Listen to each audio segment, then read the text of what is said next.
Hello friends, Navinat on No Limit Hold'em here. Getting back to some conceptual poker stuff. In this edition, I've done a couple of these before, dealing with Poker Mythos. So what I mean by mythos is basically mythology, like misconceptions, things that have crept into popular poker, conventional wisdom that may or may not actually be legit things. And specifically in this video we're going to talk about the stop and go. So what is the stop and go? I'm sure most of you are familiar with this play. It's generally a MTT or sit and go tournament play, and the idea is that you've got a hand that's too strong to fold against an open raiser, but stacks are such that if you raise and move all in, you're pretty well guaranteed to get called. You don't have any fold equity. You're probably out of position, so flat calling seems meh. You don't have enough chips to get the guy to have any chance of folding much of his range pre-flop, but you do have enough chips that if you were to call and then just like rip it in on the flop, you can get your opponent to fold quite often. So most often the stop and go play is done with, or its use is advocated with, like medium pocket pairs, pocket 6s, 7s, 8s, 9s, where maybe you're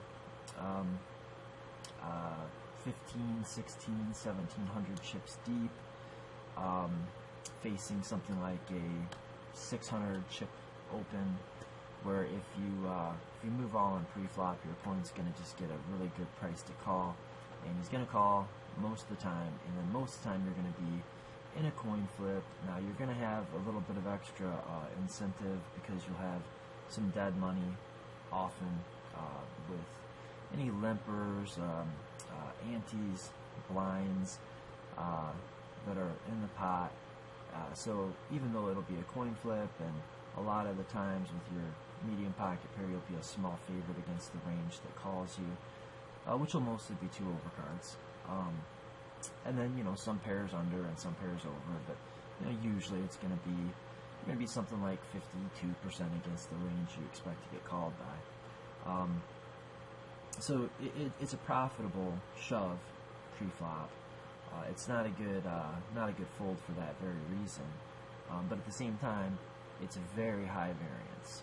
So it's plus EV, high variance, and the idea is if we just decide to flat call out of position and just jam literally all flops, then we can win way more than our fair share of these situations, and kind of reduce variance and conserve our poker tournament life, whatever that's worth. It's which can definitely vary from table to table, format to format, depending on how close or far away you are from bubbles. And if you've got any questions about whether or not this is actually intended to be a play where you are jamming all flops, I just want to tell you I've been in a conversation with, he was 2004 main event champion Fossilman, Raymer. I've been talking with him about this. This is actually, spoiler alert, how he busted out in the main event, the 2016 main event. He made another pretty deep run. No question, the guy's a great tournament poker player. He crushes MTTs. He still is even though his main event win was way back in 2004, I think it was 2004. I could be off on that, but that sounds right. He still has just been a force. He had a really big year at the Heartland Poker Tour a few years back, where he just won every tournament. Like I think he literally, I don't know, I don't remember exactly, but it was something like he entered 8 events and cashed 6, final tabled 4 and won 2, something crazy like that, and made another deep run at the main event in 2016. So, you know, he is a good poker player, but this is exactly, I mean, what he's advocating. He gave me a list of things that look something like the list you're seeing here. Basically, your hand is too strong to fold. If you jam, you expect to get called almost always and be in a coin flip. He's advocating to play mostly with medium pocket pairs. And he's literally saying that you're going to, when you decide to make this play, that you're going to commit to ripping it in on literally any flop. That is the play. That's the play in question. That's the play he advocates and he argues in favor of. And I'm not trying to pick on him. He's awesome. He's a great guy to even have spent some time discussing it with me. We talked about some other things in the past, like what to do with pocket kings in a 3-bet pot when you 3-bet kings and the flop comes down ace XX, and we had a really interesting conversation and discussion about that. But I promise you that the players that are using this and advocating this play, they literally do mean to jam all flops. If they're not planning on jamming all flops, not only is it not the stop and go, because then we call it like a stop and think, but also then I would have no problem with the play. You know, if we're gonna flat call and we think that our opponent can make a lot of mistakes on a lot of flops, and like if we end up with a stack to pot ratio of like 1 or 2, and we think we can just like jam a ton, if we have a hand like, I don't know, Queen Jack suited, and we flop 2 overcards with 3 to the straight flush, and we think we can rip it in and get tons of folds, and if not, we've got some equity. Or if we think we can like donk lead some flops and then jam some turns, or if we flop really big, we can check call or check raise, and if we flop kind of middle, we can check and call down. I have no problem with that. You know, that's not the stop and go. The stop and go literally is just to decide before the flop comes out that I can't fold my hand, I don't want to jam it because I don't want to flip, so I'm going to call, and then I'm going to move all in on the flop, so that way instead of winning half of the time, I can win maybe 2/3 of the time. So that's why we would do this. The reason players would do this is because they believe that moving in pre is going to just put them in a coin flip situation for their tournament life, and even though it would be slightly plus EV, sometimes moderately plus EV, depending on the exact situation, stack sizes, how much money is in the blinds, if there's antes, etc., that we would just prefer to avoid a coin flip for our tournament life. And we think that we can take this alternate line and it'll cause us to win maybe something like 2/3 of the time instead of about 1/2 of the time. So we believe that our opponent can, maybe if we've got pocket 8s and we flat pre-flop and we jam with the ace, queen, deuce flop comes out, we move in, then maybe they'll fold their 9s, 10s, jacks incorrectly. If they have ace, king, and the flop comes out all little cards and we jam, then we can deny them their equity share, where they would have gotten to see 2 more cards if we would have moved in pre-flop. This is the idea, and this is what we're trying to accomplish, is we basically think that we can take this coin flip scenario and turn it into a win about 2/3 of the time, roughly. It depends on our opponent and their range, but if we just kind of simplify with a toy example, and this is not a perfect example, but I don't think anybody who advocates the stop and go play would tell me that this is a bad time to use it. I think this is like the quintessential stop and go. Just to simplify the math, I got rid of the blinds and assumed no antes. This is a toy game.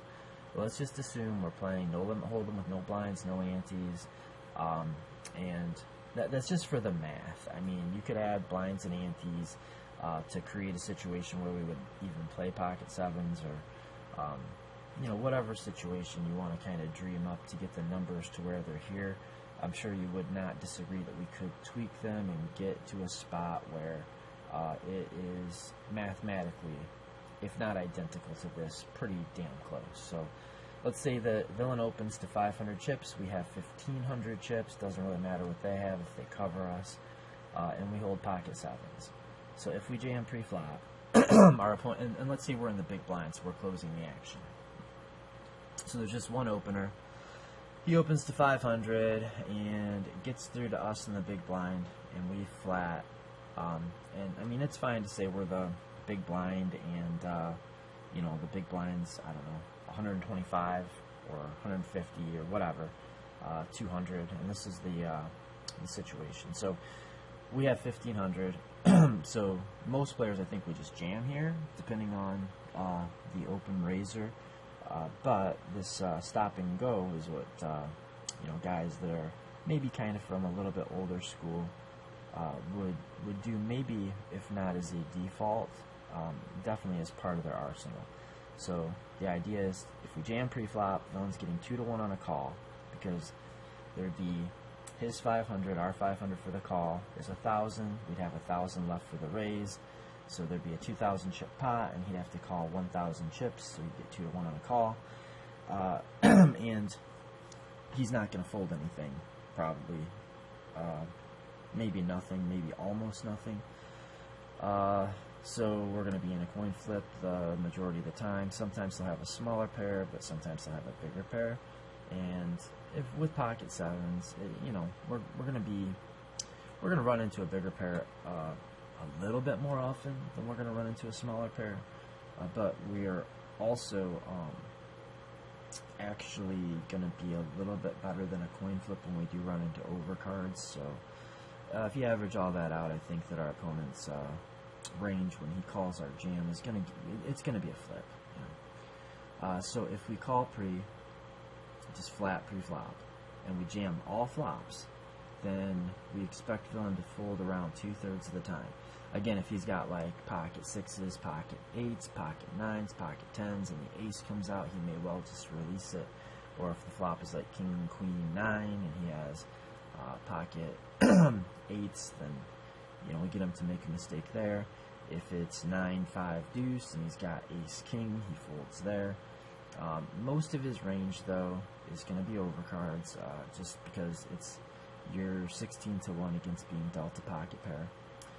So if we call jam all flops, we're going to expect villain to fold about 2/3 of the time, and of course that means we're going to win most of the time instead of losing 50% of the time. And so you can see why this sounds like a pretty good idea, right? I mean, we took a situation where we were flipping, and we turned it into a situation where we're winning 66% of the time, or thereabouts. Let's take a closer look. So let's make some assumptions, do some math. Let's assume villain has exactly 2 overcards. It doesn't much matter if he's got, you know, queen jack suited, or king queen, or ace king, or ace queen, ace jack suited, whatever. He's got 2 overcards to our pocket pair. Assume villain's never going to call if he misses the flop. I'm sorry, never going. Yeah, that's right. Never going to call if he misses the flop. And assume that villain is never going to fold if he hits the flop. And those are probably pretty safe assumptions. So villain's going to whiff about 2/3 of the time. So we're going to win those pots without a showdown. He's just going to fold. We're just going to scoop it up. And so we're going to win his 500 chips 2/3 of the time. But 1/3 of the time, we're going to lose our stack. And this is where the problem is. You know, you could say, like, well, you know, we're manipulating the situation so that we're avoiding the coin flip, and instead we're winning 2/3 of the time, and that seems pretty good. But what are we winning 2/3 of the time? Well, 2/3 of the time we're going to win whatever's in the pot pre-flop, right? But 1/3 of the time, based on these assumptions, we're going to lose our entire stack. And so just in this really cleaned up and mathematically simplified scenario, where the open raise is 500 total, we flat 500 total, we jam post flop, we're going to lose our stack of 1,500 about 1/3 of the time, and we're going to win the 500 chip open raise that we called pre-flop when he folds on the flop 2/3 of the time. So out of every 3 trials on average, we're going to lose 1,500 1 out of 3 times, and we're going to win 500 2 out of 3 times. So that's actually negative 500 over 3 trials, which is like 160. It's just over 100 enough. If it was 450 instead of 500, it would be exactly negative 150 per trial. it's 500, so take that other 50, divide it by 3, and see how bad I am at math. It's be like 160 something, right? In any case, clearly we're taking what would have been a coin flip in this ace-king versus pocket 7 scenario, and we're turning it into a loser. We're going to be losing money in the long run with the stop and go play. So are we still digging that stop and go? Does it still seem good? Now, you can invoke all kinds of different, like, yeah, buts, and you're not considering this, and you haven't thought about that, and I assure you that I had a really in-depth look at this, and Raymer was, Fossilman was giving me different hands and explaining different scenarios and why. Like, if we run 7s into 9s, it's a disaster, but if we use the stop and go, then we can actually win still a pretty high % of the time when we get them to fold, when we rip it in post-flop, and we stop from making mistakes ourselves. And you know, I thought that we were entering this conversation, I was trying to show him that his idea was not correct, and I was trying to explain why. And he was just trying to explain to me, or prove to me, that his situation, his stop and go play really was effective.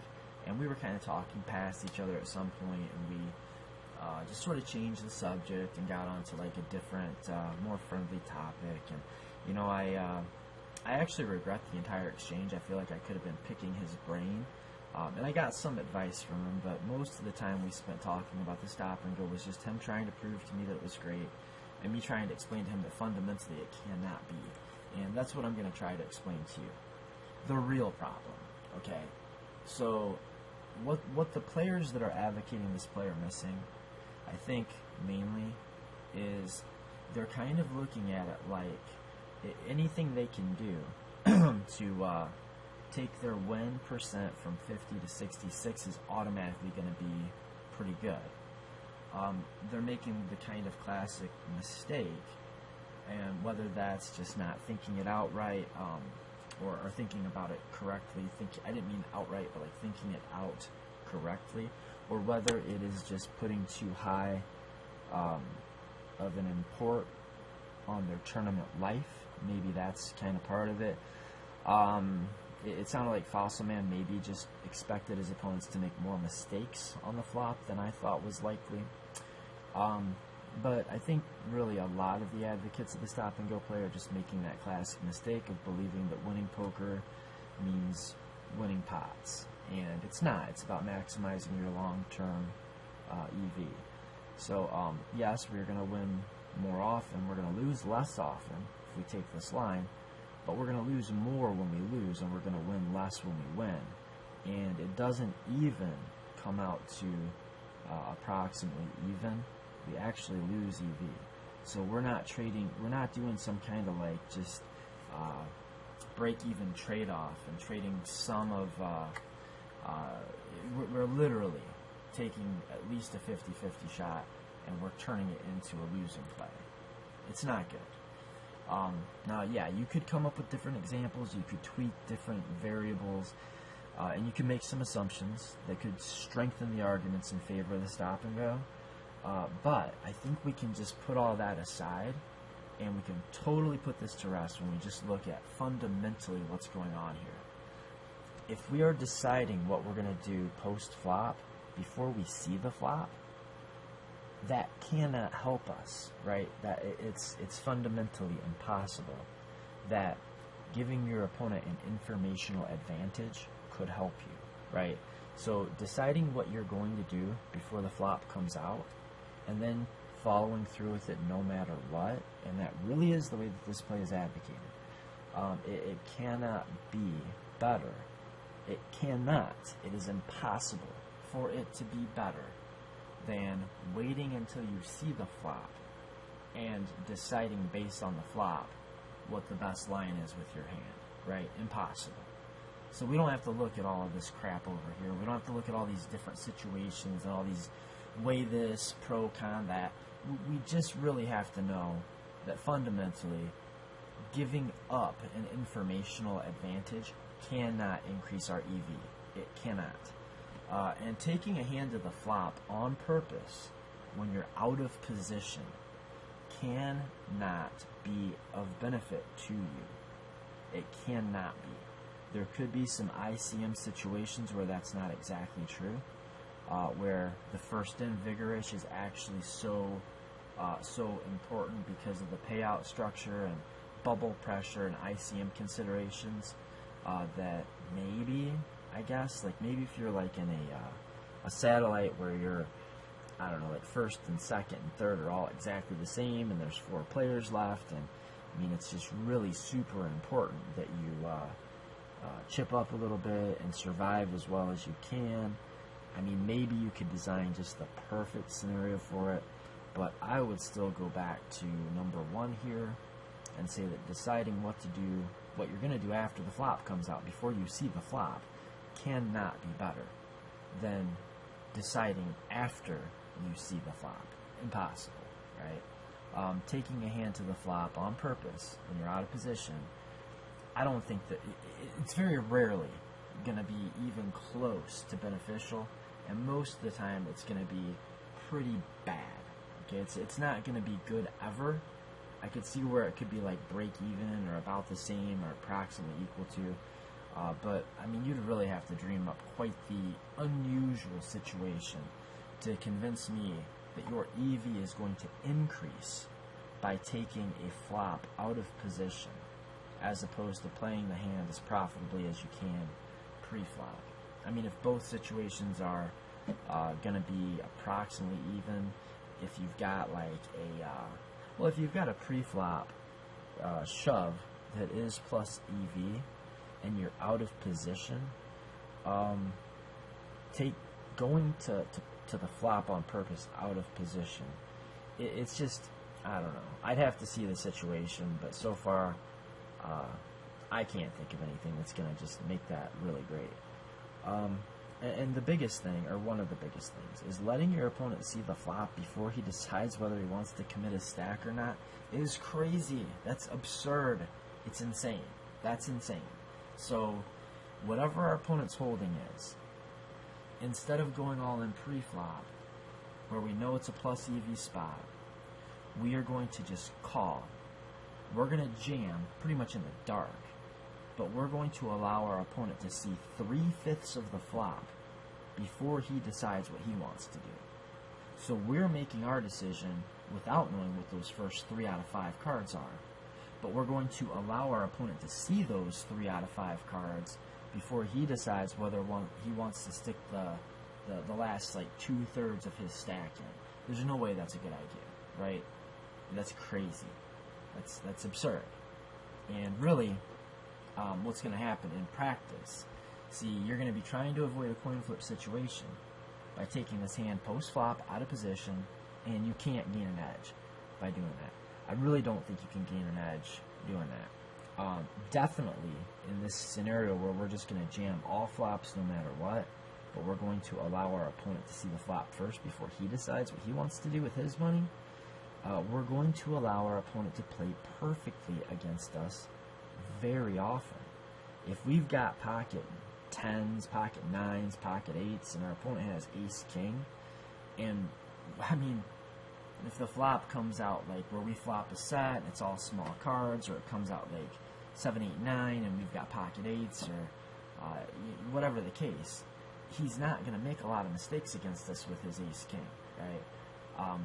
And if the flop comes out like ace-2-5 and we jam our pocket 7s and he's got ace-king, he's never going to make a mistake there. So he's essentially going to be able to play perfectly against us. Very often. Not always, but very often. Far more often than we're going to be able to play perfect against him. In fact, the times when we are playing perfectly against him on the flop are literally just us getting lucky. Because we're not looking at the flop and then making the perfect plan.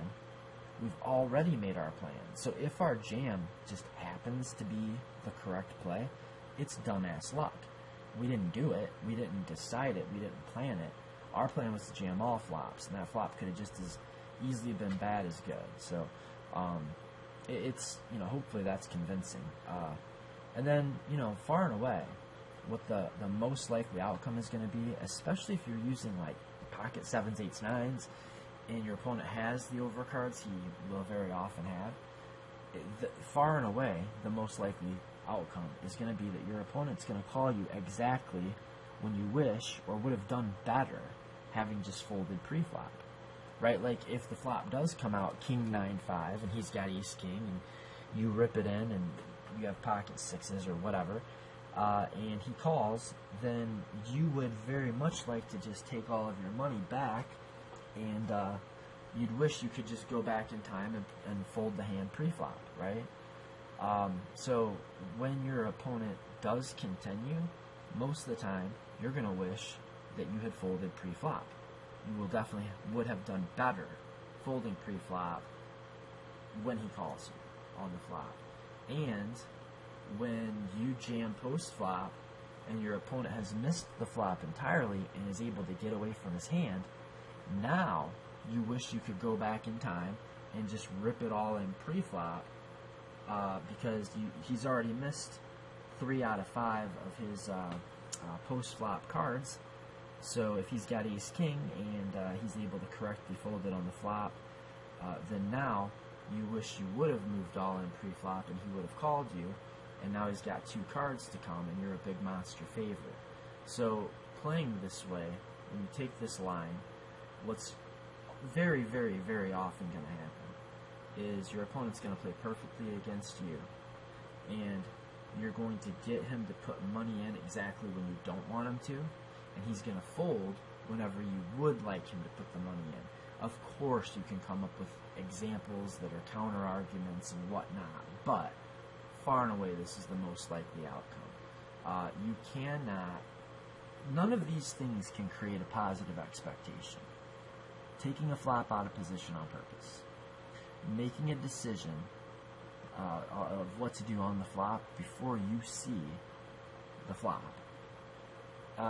Or allowing your opponent to see the first 3 out of 5 cards before he makes a decision for 2/3 of his stack. None of those things can be good, so you can't add all those things up together, all these bad things, and sprinkle fairy dust on them and turn them into a good thing.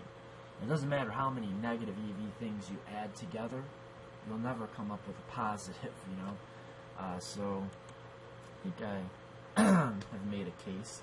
Didn't take quite as long as I expected, but so the stop and go, I think, is something like a magic trick. It can be convincing. You can say it in such a way that makes it sound good, and you can even bring in a ton of different ideas and what ifs, and how about, and have you ever thought of this, and what if this is exact. You can bring in all these different variables to kind of murk the water up, and it can become a pretty tricky and convincing illusion. But man, it's an illusion. This is an illusion. This is a bad idea. I was gonna put some more examples up, like with actual examples with blinds and whatnot, but I don't think that's the thing, right? I think the one example I gave is really a pure example. It's not exactly the most realistic, of course, but it's a pure example of how the math can work, and the arguments that I made are just fundamental arguments, right? Where if you have, like I've mentioned this, I've used this line a few times in different videos. I borrowed this from Bruce Lee in the Tao Jeet Kune Do. He says, if you know the root of a tree, you know all of its leaves. So in other words, if you know this is a maple root, then you don't have to go around and look at every single leaf of that tree and see if it's a maple leaf. If you know the root, you know the entire thing, right?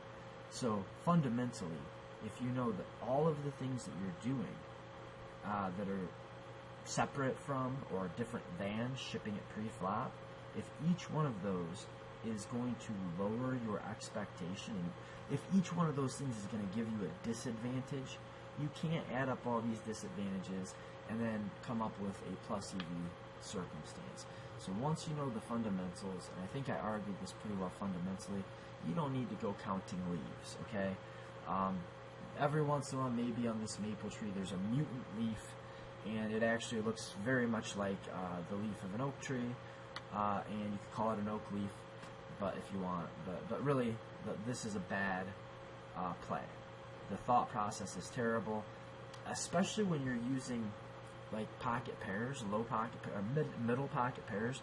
This is where it gets really sketchy for me, is when we have a hand like pocket eights, and we flat pre-flop, and we jam the flop, we have turned our hand into a bluff. And pocket pairs are some of the worst hands to bluff with. It's like, if you miss the flop, and you just jam, if you get called, you've got 2 outs. Like, you've almost never got any equity when you miss your set, of course, and get called. And then the other thing is, when you do flop a set, very often there's better things to do than just rip it in his face, right? Like, check to the razor and let him c-bet, for instance. You know, you've got a stack-to-pot ratio of 1 or like 1.5, then you're just gonna, like, you know, jam your set right in your opponent's face, even though you do not need to bet the flop or the turn to get stacks in. It's crazy, you know. If you flop a set, this is the wrong play. You can count on your opponents, most of your opponents, to make too many continuation bets on the flop. If you're not aware of this, news flash here. Most players over c-bet flops. Most players have exploitively high c-bet percentages. And I'll even go as far as to say most players don't c-bet correctly, even regardless of their percentages. I think their ranges can be off, although that might not be that pertinent here. But news bulletin, most players c-bet more often than they ought to. If we think our opponent is going to c-bet more often than he should, and we flop a set, the last thing on earth we want to do is overbet, or even just make a pot-sized all-in and stop him from making a continuation bet. And especially when we're in a situation where our SPR is lower than 2. So even if we check and our opponent checks back on the flop, we can still get stacks in easily by the river. So we don't want to do this with our sets. And if we miss our set, then we've just got 2 outs when we get called. So now we're jamming as a bluff, and we've got like a whopping 9% equity against most of the hands that are going to call. So it's bad as a value jam. It's bad as a bluff. So how can it be good, you know?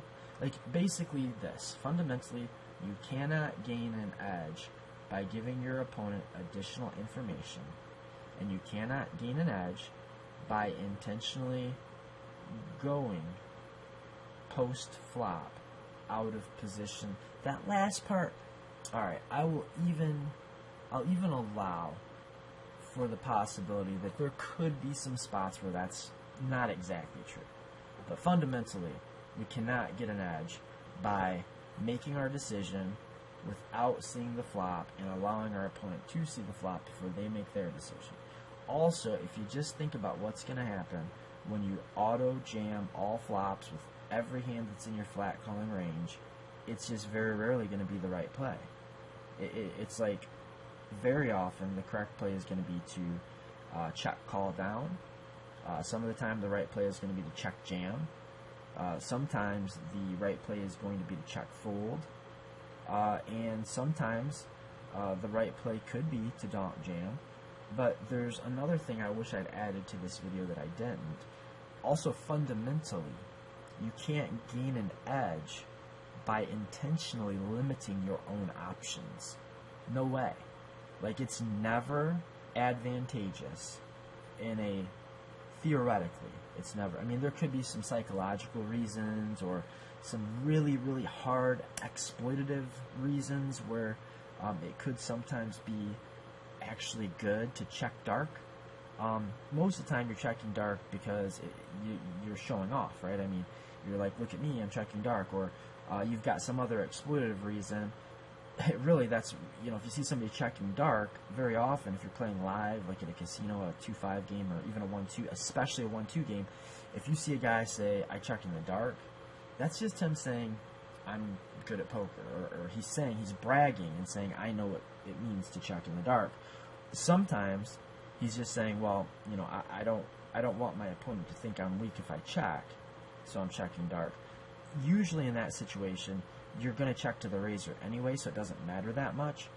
So usually checking dark is going to be about break even compared to not checking dark, but it will never be greater than waiting for the flop and deciding, because there could be some situations where you actually would want to bet, and if not, you can just check. Same thing with the stop and go. By just telling yourself and committing your mindset to ripping it in post flop on the flop every time, you are not allowing yourself to check call, check raise, or check fold. And by taking away your ability to check raise, your ability to check call, or your ability to check fold, you cannot increase the EV of your situation by removing options from your repertoire. It's impossible. It is literally impossible. Now, there could be a lot of situations where it's going to be approximately even. I wouldn't even say a lot. It is possible where it's going to be about the same, or even, or more or less, or close to. But it will never, ever be advantageous to reduce the number of strategic options you have